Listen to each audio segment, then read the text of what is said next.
Hello friends, आज हम लोग प्रीपोजिशन टू का यूज पढ़ने वाले हैं। दोस्तों, इंग्लिश में प्रीपोजिशन टू का बहुत ही महत्व है। आइए इसको देखते हैं कि प्रीपोजिशन टू का यूज कहाँ कहाँ होता है। डायरेक्शन, दिशा में जाना। जब किसी जगह की ओर हम जाते हैं, यानी कोई भी प्लेस हो, जब हम उस तरफ जाते हैं तो वहाँ प्रीपोजिशन टू का यूज होता है। जैसे example, I am going to school. मैं स्कूल जा रहा हूँ। She went to the market. वह बाजार को गई। यानी जाने के सेंस में कोई स्थान जहाँ पे हम जा रहे हैं वहाँ टू का यूज करना ही करना है। लेकिन दोस्तों, यहाँ पे एक एक्सेप्शन है, अपवाद है। अपवाद क्या है? I am going to home. दोस्तों, मैं घर जा रहा हूं, लेकिन होम के पहले टू का यूज नहीं होता है। ये सेंटेंस गलत है। इसका सही यूज है I am going home. I am going home, ये सही है। होम के पहले टू क्यों नहीं लगाते हैं? आइए इसको समझते हैं। इसका दो कारण है दोस्तों। पहला कारण है कि होम एक एडवर्ब ऑफ प्लेस। होम क्या है? एडवर्ब ऑफ प्लेस है, जो अपनी दिशा खुद बता देता है। यह जो अपनी दिशा जो है कि खुद बता देता है। दूसरा कारण, होम के साथ अक्सर भावनाएं, इमोशंस, फीलिंग, लव, जो भावनाएं हैं हम लोग के अंदर, ये जो है कि दोस्तों होम से अटैच्ड होता है, जुड़ा हुआ होता है। होम सिर्फ एक जगह नहीं होता, बल्कि इससे अपनापन, प्यार, भावनाएं भी जुड़ी हुई होती हैं। यानी दोस्तों, होम एक जगह नहीं होता, इससे जो है कि अपनापन, प्यार, भावनाएं जुड़ी हुई होती हैं, अटैच्ड होती हैं। इसे अंग्रेजी में एडवर्ब की तरह सीधे इस्तेमाल कर लेते हैं। इसीलिए दोस्तों, इसको इंग्लिश में एडवर्ब की तरह सीधे इस्तेमाल कर लेते हैं और टू नहीं लगाते हैं। इसको ध्यान में रखिएगा, और टू का यूज नहीं करते हैं। दोस्तों, होम की तरह कुछ ऐसे भी वर्ड्स हैं जिनके पहले टू का इस्तेमाल नहीं करते हैं। जैसे गो देयर। आप इसके पहले टू का यूज नहीं कर सकते हैं। ये नहीं कर सकते हैं गो टू देयर। देयर के पहले टू का यूज नहीं कर सकते हैं। कम हियर, यहाँ आओ। आप ये नहीं कर सकते हैं कम टू हियर, ऐसा नहीं बोल सकते हैं। कम बैक, वापस आओ। आप ऐसा नहीं कर सकते हैं कि come to back. Come to back नहीं बोलेंगे, कम बैक बोलेंगे। तो होम की तरह ये वर्ड्स हैं, देयर, हियर, बैक। इनके पहले भी टू का इस्तेमाल नहीं करते हैं। अब हम लोग टू का सेकेंड यूज देखने वाले हैं। तो सेकेंड यूज कब होता है? रिसीवर। यानी रिसीवर किसे कहते हैं? किसी को कुछ देना।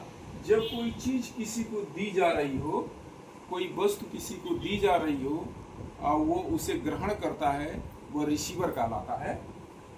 जैसे I gave the book to Ravi. मैंने बुक, किताब, रवि को दिया। रवि यहाँ पे रिसीवर है, बुक को रिसीव कर रहा है, तो टू का हम यूज करेंगे। She sent a message to me. उसने मुझे मैसेज भेजा। तो मैसेज किसे भेजा?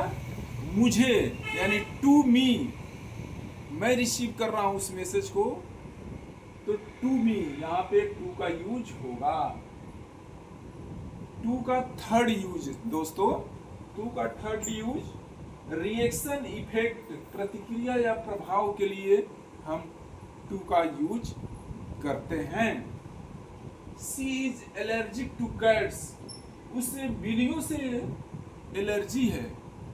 जब कोई चीज किसी वस्तु से इफेक्टेड होती है, एलर्जी होती है उसे, तो वहां भी टू का यूज करते हैं। He is sensitive to noise, वह शोर से क्या है, संवेदनशील है। वो शोर के प्रति, सारे दोस्तों, वो शोर के प्रति संवेदनशील है। तो दोस्तों, हम रिएक्शन और इफेक्ट के लिए भी टू का यूज करते हैं। टू का फोर्थ यूज हम लोग देखेंगे दोस्तों। टू का फोर्थ यूज रिलेशन, कनेक्शन, यानी रिलेशन और कनेक्शन के लिए भी करते हैं। जैसे संबंध जब किसी से जुड़ता है उसके लिए भी हम टू का यूज करते हैं। जब दो चीजों के बीच संबंध हो, जैसे एग्जाम्पल, दिस की बिलोंग्स टू मी, इस चाबी का संबंध किससे है, मुझसे है, यानी यह मेरी चाबी है।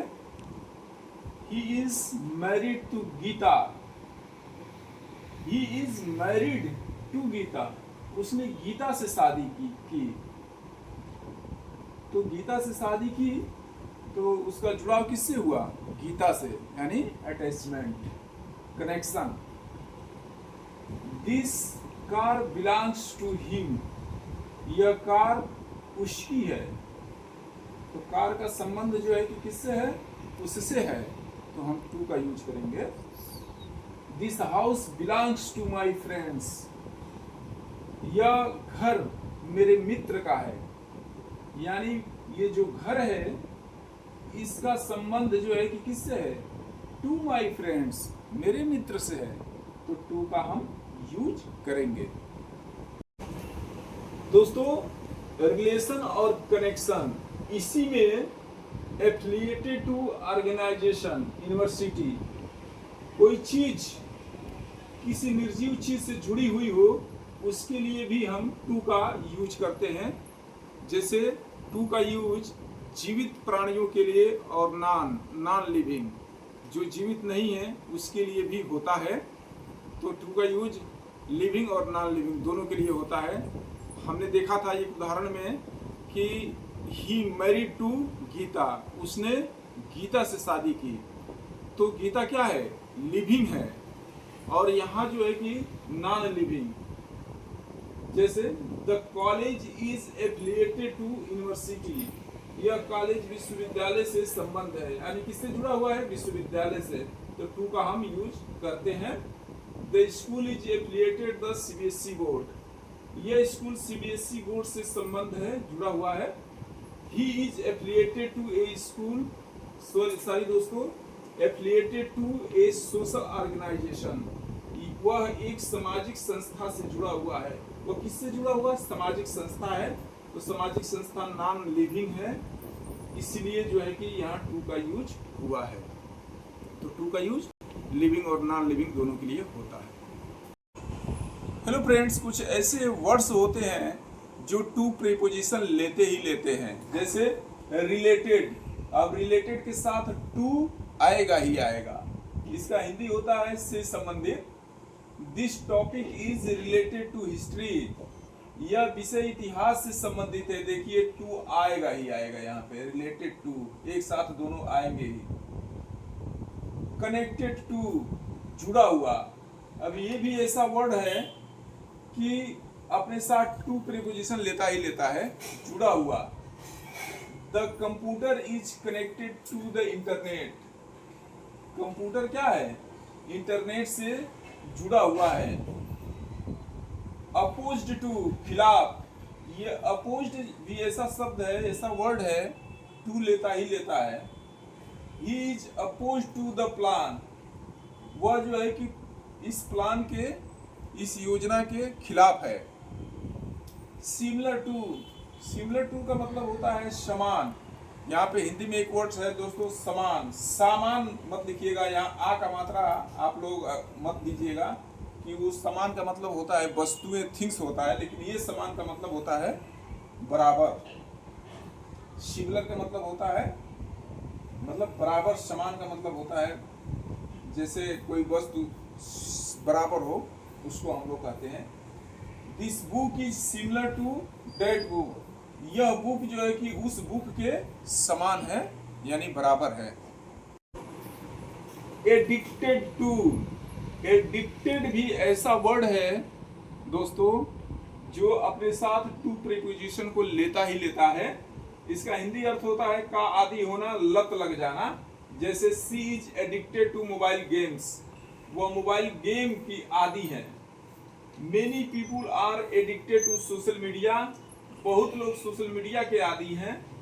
He is addicted to drinking tea, वो चाय पीने का आदी है। दोस्तों देखिए एडिक्टेड हमेशा जो है कि टू प्रीपोजिशन को ले रहा है। एकस्टोम्ड, एकस्टोम्ड भी अपने साथ टू लेता है। इसका हिंदी होता है का आदी होना, अभ्यस्त होना, आदत होना। जैसे I am accustomed to hard work, मुझे कड़ी मेहनत की आदत है। We are accustomed to walking long distances, हमें लंबी दूरी चलने की आदत है। ये भी टू लेता है दोस्तों। इन्फिनेटिव वर्ब के पहले टू का यूज करते हैं दोस्तों। इन्फिनेटिव वर्ब की पहचान ये होती है कि क्रिया में ना, ने, नी आता है। जैसे सीखना, खाना, गाना, आना, ये आने का जो है कि यहाँ पे है तो ना, ने, नी का सेंस आता है। जो मुख्य क्रिया होती है, जो मेन वर्ब होता है, वो ना, ने, नी उसमें जरूर आता है। तो इन्फिनेटिव वर्ब के पहले हम टू का यूज करते हैं। जैसे I want to learn English, मैं अंग्रेजी सीखना चाहता हूँ। आई वॉन्ट टू ईट, मैं खाना चाहता हूँ।